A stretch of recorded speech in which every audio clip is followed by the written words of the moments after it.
Mack10 wasn't just a major name in the music scene. People knew he carried a reputation that made plenty of rappers nervous around him. He had this presence that made folks think twice before trying him, and anyone who ignored the warnings usually regretted it. One rapper who learned fast was Common, and the only reason things didn't get ugly was because Fat Joe stepped in to keep Mack10 from putting hands on him. You know, that brother kind of saved my life.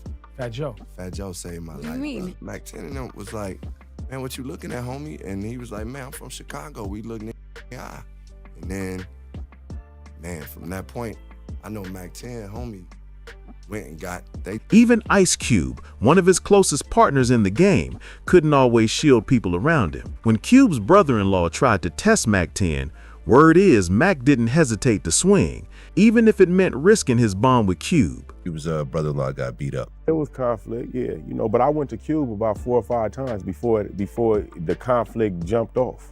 Okay. And told him to correct the situation. Let's dive in. Let's get into how all this even made sense for Mack10. People weren't shocked to see him viewed as a serious threat because of where he came from. He grew up in Queen Street, a tough area in Inglewood known for being the home base of the Queen Street Bloods. Just being from there automatically tied him into that world, even if he never asked for it. Where exactly in Inglewood did you grow up? I grew up on Queen. Queen Street. Yeah. Same place as Bosco. Yeah. I grew up on Queen. You know what I'm saying? I mean, you to a certain degree, you involve, you know, even if you ain't. The drug trade was booming back then, which made things even wilder. The streets were intense, violence was normal, and rival crews were constantly going at each other. LA County during that era was one of the most dangerous spots in the country, and Mack10 grew up right in the middle of all that chaos, watching everything as a kid. How about the 80s? That's when crack first started hitting LA. Right. And you were right there at the epicenter of it all. But just like a lot of kids coming up in rough areas, Mack10 had dreams way bigger than the block. He wanted more for himself. For a while, he even hoped to play sports and make it all the way to the NFL. At one time, I probably thought, you know, I was probably gonna play in the NFL or something, you know what I'm saying? But you know, the ball don't bounce like that all the time. That plan didn't take off though. And once he got older, his focus shifted. By the time he hit middle school, music started pulling him in heavy. Hip-hop grabbed his attention hard, and with so many people in his neighborhood already rapping, the influence was right in front of him every single day. What point did you start thinking about rapping? Probably like junior high. I had homies in the neighborhood that influenced me, you know, when it came to it, because they was doing it. That's when Mack10 decided to take music seriously. He looked up to legends like NWA, who were putting out hardcore stories he related to. He began shaping his own style and eventually joined a local rap group called First Amendment. That crew became his first real stage, a spot where he could express himself and sharpen his craft. I was a pretty good writer, and like in the hood, my music was growing. Okay. Like I was in a group called First Amendment, you know what I'm saying? And like First Amendment, okay. Yeah. As his name started spreading around the local scene, Mack10 began connecting with some serious industry players. One of the first major doors that opened for him came through Eazy-E, one of the founders of NWA. Eazy saw something in him and even had Mack write a few records. That cosign boosted his confidence and plugged him into bigger circles fast. Point you met Eazy-E? I met Eazy before I met Cube. I actually wrote a couple of records for him, you know, stuff like that. Through those new connections, he ended up linking with heavy-hitting DJs like Bobcat and DJ Pooh, respected names who were already stamped in the game. Those relationships eventually put him around the Lynch Mob, Ice Cube's crew, and before long, Mack10 found himself in the same studio as Cube, and the two clicked instantly when it came to music.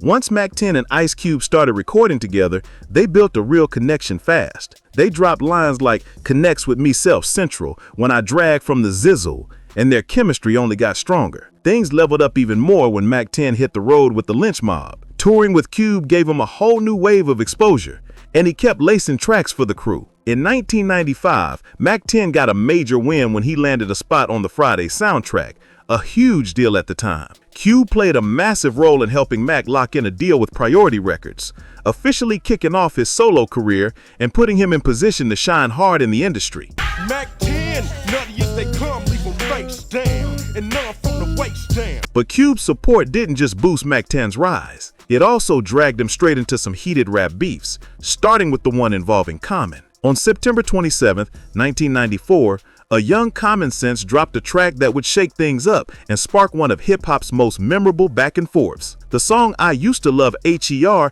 became a standout from his second album, Resurrection. The track was a clever metaphor. Common talked about a girl he once loved, but the girl was really hip-hop itself. The East Coast, who didn't fully embrace his first album, Can I Borrow a Dollar, loved the storytelling this time around.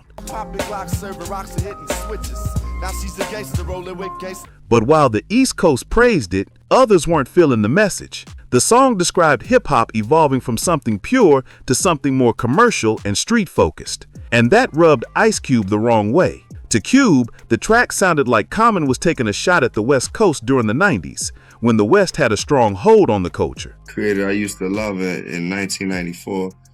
You know, it was a story that I could tell about the evolution of hip-hop and the stages that I seen hip-hop go from just the pure innocence. He talking about this girl that he was in love with. You know, she's supposed to be hip-hop, and he's so in love with her. Things really kicked off when Common heard that Ice Cube had responded to him. King T from the West. Yeah, and somebody said, yo, Cube dissed you on this song. So we playing the song, and I'm listening. I'm like, damn, this is dissing me. And King T was like, nah, he ain't dissing you. I'm like, this dissing me. King T pointed out a verse Cube dropped on Mack10's track, Westside Slaughterhouse, featuring Cube and WC. That pushed Common to fire back with his own diss, and that's how the legendary track, The B&U, was born. Common came in heavy with lines like went from gangsta to Islam to the D-Adasafacts, calling Cube out for switching up and trying to appeal to the East Coast before flipping back. I learned it. Don't take my words out of text. Went from gangsta to Islam to the Dasafacts. He didn't stop there.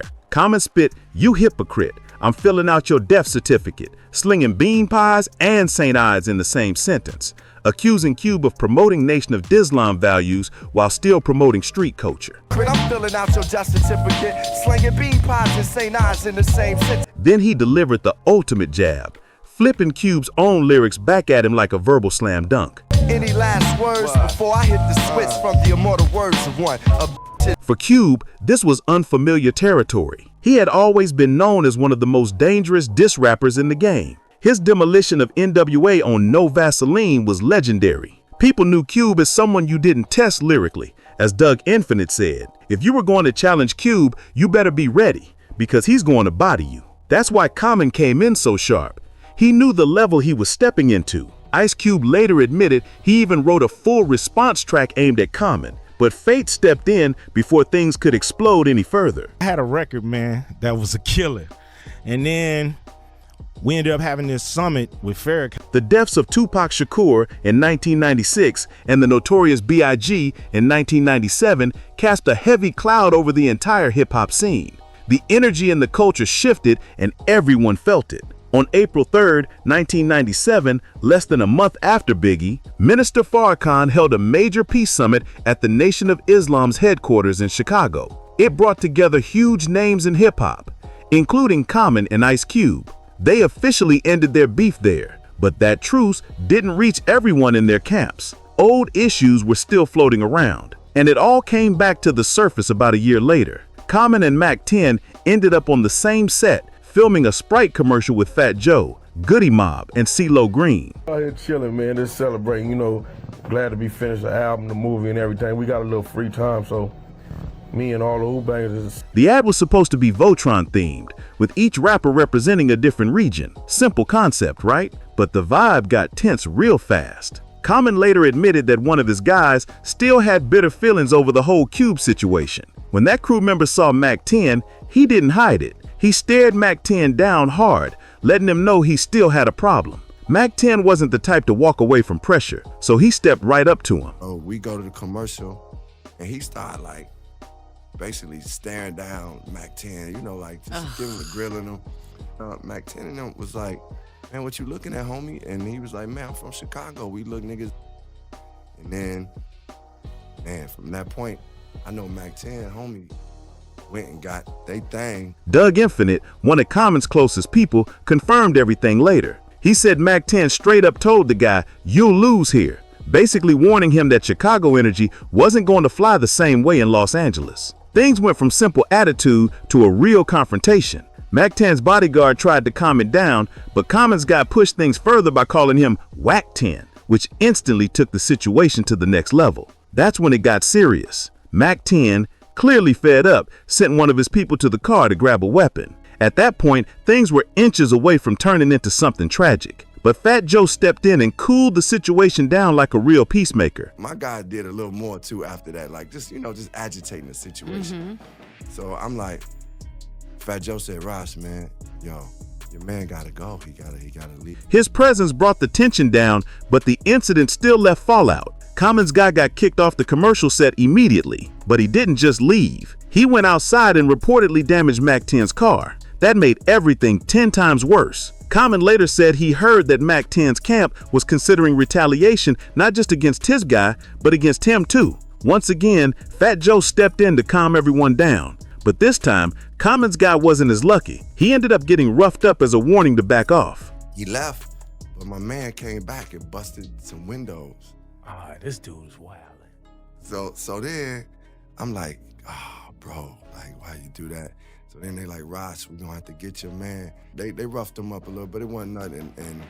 It wasn't nothing. Next came the Cypress Hill situation, another wild chapter in the Ice Cube circle. The drama sparked from the Friday movie soundtrack, which Cube curated. One of the standout songs on it was Roll It Up, Light It Up, Smoke It Up, a Cypress Hill track they agreed to contribute to. But according to Be Real, trouble started when Cube heard another song during their studio visit. Cypress Hill played tracks from their upcoming album, Temples of Boom, and Cube heard Throw Your Set in the Air, their lead single. Cube loved it and wanted to use it for the Friday soundtrack, but Cypress Hill told him it was off limits since it was tied to their album rollout. Cube pushed a little, even asked to hear it again. They played it, but they still said no, politely but firmly. Fast forward to the release of the Friday soundtrack, which dropped shortly before Temples of Boom.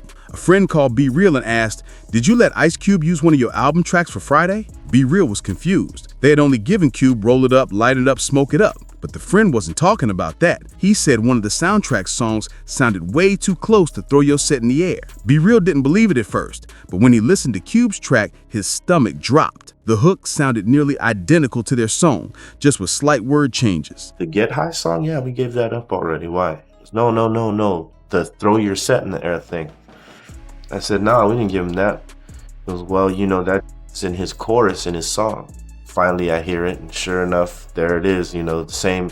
It's like some of the words are changed around, but for the most part, the chorus is the same. The similarity was impossible to ignore. When Be Real realized how close Cube's track sounded to their song, he felt straight up betrayed. He vented his frustration in the studio, and it didn't take long for word to reach Ice Cube through Mack10. Cube tried to smooth things over, calling Be Real to talk it out, and claiming the whole situation was just a misunderstanding. Things cooled down, at least for the moment. Later on, Cube invited Be Real to the studio to record guest vocals for Cam, a group signed under Lynch Mob Records. But during that studio session, Be Real heard something that made him freeze. A few lines from a song that sounded nearly identical to lyrics from Temples of Boom. He couldn't believe it. Was Cube lifting from them again? Be Real said Cube noticed his reaction because Cube stepped out of the room for a minute, and when he came back, those lines were suddenly removed. To Be Real, that was proof Cube had been caught red-handed again, and it pushed Cypress Hill past their breaking point. I heard a couple lines that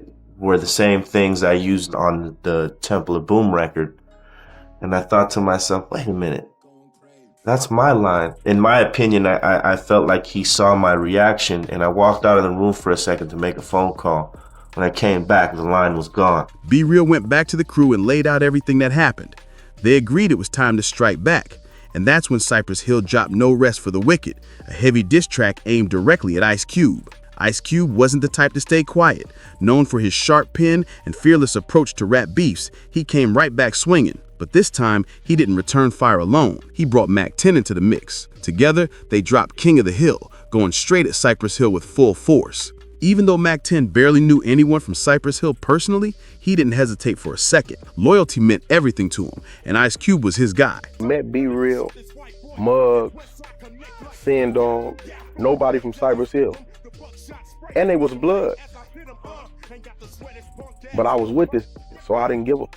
Even the fact that some Cypress Hill members were also Bloods didn't change Mack's stance. His loyalty to Cube came first, always. The feud kept growing, and the entire Los Angeles rap scene started taking sides. Tension in the city was already high, and this beef only added more chaos. Around this time, Ice Cube was dealing with another issue, this one involving LA artists Cam and Solo, who were in a business dispute with him. Things eventually reached a breaking point when Cube and Solo ran into each other at a traffic light in Los Angeles. According to Solo, the situation got physical real quick. He claimed he got the better of Cube in the scuffle, and during the chaos, Cube's chain somehow ended up in Solo's hands. Knocked him down, knocked him out, woke him back up, whooped on it. Somehow his chain fell in my hand. I don't know how I got in my hand, but it fell in my hand. Solo didn't just tuck it away, he made it a moment. He showed up at a Cypress Hill show at the House of Blues and held the chain up for the crowd like a trophy. The audience went wild, and someone snapped a photo that spread everywhere at the time. With tension already boiling between Cube, Mack10, and Cypress Hill, that moment added a whole new layer to the drama, and the feud grew even deeper. People started getting worried that the feud might spill past music, but thankfully cooler minds stepped in before things got dangerous. As tempers settled down, Mack10 unexpectedly became the one helping calm everything down. Someone passed him B-Real's number and told him B-Real wanted to talk, so Mack agreed to jump on the call. When they spoke, Mack kept it real. He told B-Real that his loyalty to Ice Cube meant he had to stand with him during the beef, even if it meant going against other Bloods in the city. B-Real respected that and said he didn't hold anything against Mack for sticking to his code. Said B-Real want to holler at you. He asked me, so what's it going to take for you and Cube to squash this? I said, just like you, all he's got to do is call me. And I explained to him where I was coming from. I don't got nothing to do with it, but that's my homeboy, and I'm riding with him. And he said, you know what, homie? I can respect that. I can't even be mad at you. That phone call changed everything. Mack10 eventually convinced Ice Cube to get on the phone with B-Real, and the two finally talked it out. The beef was officially done, closing out one of the era's wildest West Coast clashes. But just as that feud ended, another one started, this time between Mack10 and Ice Cube themselves. Their falling out eventually broke up Westside Connection and led to years of them not speaking at all. According to Mack10, the whole situation started over Ice Cube's brother-in-law. In a 2010 deleted interview with All Hip Hop, and again in a 2020 conversation with DJ Vlad, Mack laid out his side of the story. He said Cube's brother-in-law had been disrespectful to him, and Mack tried to address it calmly. Mack said he approached Cube 4 or 5 different times, asking him to step in before things got ugly. In his words, if you go to somebody 5 times before it escalates, that shows you were trying to be diplomatic about it. Mack insisted nobody wanted it to reach the point it did. It was conflict, yeah, but I went to Cube about 4 or 5 times before the conflict jumped off. Okay. And told him to correct the situation. If you go to somebody 5 times before it escalates, then you was trying to be diplomatic about the situation. But even with Mack trying to keep things peaceful, the situation eventually blew up, and Cube's brother-in-law ended up getting beat up. That became the breaking point in Mack and Cube's relationship. Over the years, Mack10 has repeatedly said he doesn't think the incident should have been big enough to destroy Westside Connection. During a convo with All Hip Hop, Mack looked back at everything and said the issue wasn't serious enough to end their whole movement. Basically, I didn't do anything to him and he didn't do anything to me. We had an argument, and I guess it was taken the wrong way because his wife was present. If she wasn't there, we'd probably still be doing records. Mack also doubled down on what really sparked the tension, Cube's brother-in-law. According to him, the guy had been disrespectful, and Mack said he told Cube about it 3 or 4 times before things finally escalated. Mack10 said he brought the situation to Cube multiple times before things finally blew up. It was brought to Cube multiple times before the bullshit happened. I don't know what kind of dude he is now. Back then he was disrespectful. Even after everything, he's been open about the regret he feels over how the fallout played out. In a 2011 interview with Vibe, Mack admitted he wasn't sure if he and Cube would ever speak again. And he's repeated that same feeling in later interviews. Still, he's also said he doesn't carry any grudges toward Cube, no matter how things ended. There's also long-time talk that Mack was upset when Cube refused to go on a second tour to promote Westside Connection's final studio album, Terrorist Threats. Neither one of them have ever publicly confirmed that rumor, but fans still bring it up as one possible reason behind their split. Ice Cube, on the other hand, has stayed quiet about most of the details. Whenever he's been asked, he hints at something serious happening, something he couldn't just brush off. It's just a violation that can't be